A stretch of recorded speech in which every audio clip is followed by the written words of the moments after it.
On the air with me today is Mason County Undersheriff Jim Barrett. Good morning, sir. Good morning to you. How are you? I'm doing outstanding. Thank you. Sheriff enjoying some time off, well-deserved. He works hard for the citizenry here in the county, so we got you on and talk about a couple of things. Let's start first with the county commission, and we've talked off and on with them and with the sheriff's office about budget issues, and most recently they've put forth the idea that this November the citizens are going to vote on a potential property tax increase, and there's talk that likely some of that portion could have some monies for you guys. Have you heard any specific numbers, or do you come out in favor of these things as an agency, or how is this going to work moving forward? Well, that'll be the big question going forward. We understand we had a good conversation with other elected officials on this matter. The sheriff and I did.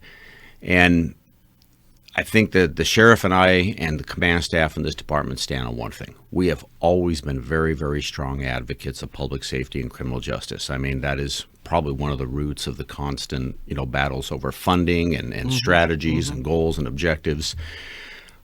So the sheriff stands on his record of what he's asked for over the years. And when we go into those preliminary budgets, it's an ask. It's what we believe is the best projection for public safety to make it stronger, make the citizens safer.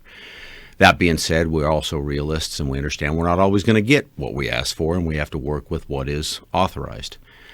So when it comes to the criminal justice tax, we know it's on the ballot, and the sheriff is struggling along with a lot of the command staff as to how to support that and go out and advocate.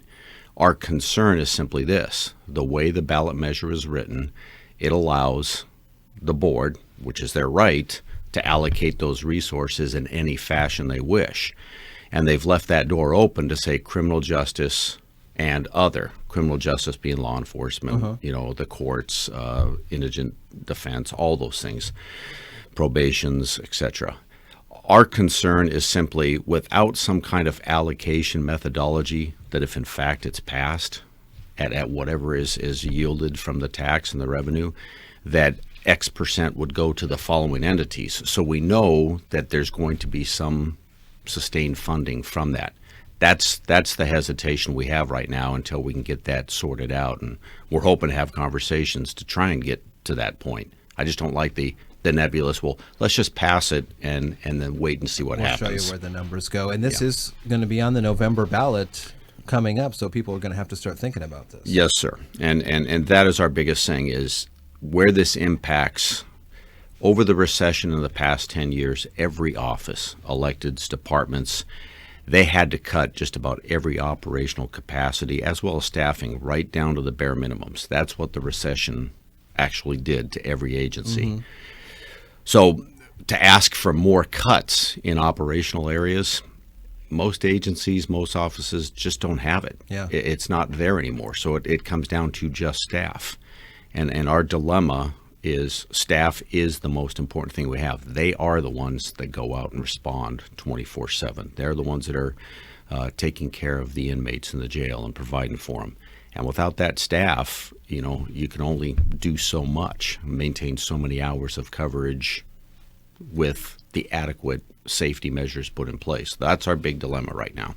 Sheriff Salisbury often talks about collaboration, and when you talk about staff and the wildfires that we have been seeing here, most notably, we've been okay, knock on wood, of course, this morning, but we've seen small brush fires come up. How does law enforcement collaborate with the fire departments on fires? Well, it's not just fires, and I know that's where we're at right now with this heat. You get a brush fire, and if they're close to roadways, close to residents, we have an obligation to the citizens to not have people operating on the road. So we'll block the roads until fire personnel can provide enough staffing. The secondary issue is if it's close to house, we'll sometimes go out and have to start evacuating homes if they're threatened and help in that area.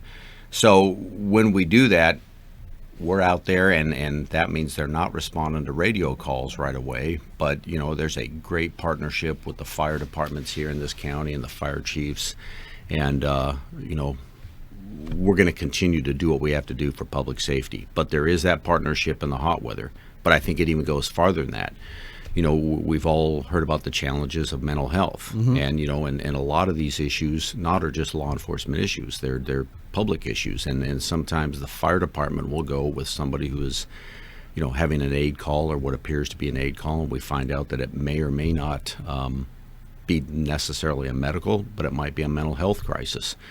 You know, and there's protocols in place in which law enforcement must respond. We make the scene safe. We work through the issues. We treat the individuals, and we look for the placements, whether it's a voluntary or involuntary. So that relationship with fire and other law enforcement in this county, it's huge. I mean, quite frankly, with the number of first responders we have in this county compared to our comparables, without those partnerships, we have a lot of problems. So we're thankful for them. I get a lot of emails in from Daybreak at I-Fiber 1 or just off the street. Somebody will ask me questions and say, oh, next time you have this person in, or next time you have the sheriff's office in, make sure you ask them that. So do people routinely come and want to talk? You know, the budget has been a huge issue, and I don't always like to talk about the budget because we want to focus on some other things, but do people come to you at a regular, off and on time to talk about the numbers? They sit down, you bring the numbers out, you show them what's going on. You can do that up to a certain level, right? You can't give away people's, you know, personal information, but everything else is kind of open, right? It's a government agency. Right. Yeah. I'm glad you asked that, because over the years we've struggled with that back and forth over the budget differences we've had with previous boards, and I think every elected official's like that. Yes, we've had multiple people make comments, and we've always said, if you have questions, our office is open. Come on down, we'll sit down, we'll work through the numbers, we'll answer your questions. But myself, the sheriff, our command staff, we're realists enough to know that there's a lot of people who will just say what they need to say, and never take that opportunity to come down. I think the exception to that rule, and I hate to use his name, but I will, because he's a pretty outspoken gentleman, and Mr. Davis, Tom Davis. He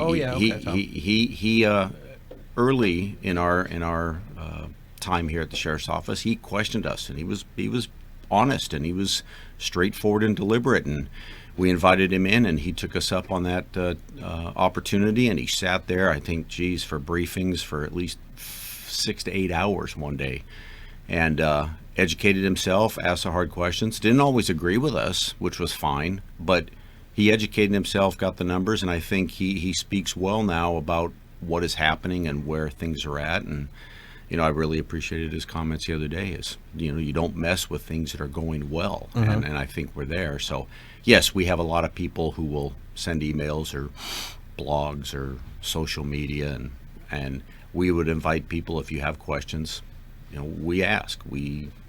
That's our job. We're a public agency. And there are panels that have citizen input. You have panels that have citizen input and things like that? Well, there's a sheriff's advisory group. The sheriff has the sheriff's advisory group monthly, and there's a mixture of block watch people and community leaders in the respective areas around the county and concerned citizens. And some of these folks have been there for 20 years through multiple sheriffs. And we use that experience and maturity to throw questions out, and they ask questions back and give us responses, and that helps guide some of our missions, visions, goals, objectives. It's based on, you know, what those people are seeing in their local areas. That makes a lot of sense. Get people involved. I mean, it is at the end of the day, their tax dollars going to fund everything that you guys are doing. And that's what the sheriff's, he is the custodian of the tax dollars, the custodian of this office. It's the people's office, and that's what we try to do, the right thing for them. Under Sheriff Barrett, always nice talking with you. Good to see you in here today. All right, thank you. Have a good one. You too. Thanks much.